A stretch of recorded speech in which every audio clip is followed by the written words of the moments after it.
1 to 10, baka po nasa 1 million yung excitement ko. Kahit po kinakabahan po ako, kami po yung dalawa, pero since gusto po namin yung kwento and first time po namin na magampanan yung ganun role, nakaka-excite siya kasi parang hindi kami sanay sa ganito eh. So, another way of learning din po. And nakakatuwa kasi balik na kami sa acting. Yan. At syempre, ito kasi talaga yung first movie nyo for cinemas. Yes. Di ba? So, yan, Seth. Yun Yan. po, sobrang excited and ganado dahil babalik kami ulit sa pag-acting and ito yung kauna-una ng movie ni Francine, ng Francet. So, yung pagka-excite namin, ganado kami and same time, sobrang saya kami, kinakabahan. At yung kwento, yung kanina, nare-realize namin. Script reading kasi yung kanina. Sobrang nakaka-excite yung kwento.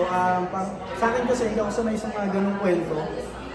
Hindi ako sanay sa mga ganong tipo na pelikula. So, kanina parang sinabi ko na parang masyadong kailangan parang kailangan mo talaga tutuwan yung pelikula eh. Ganun siya.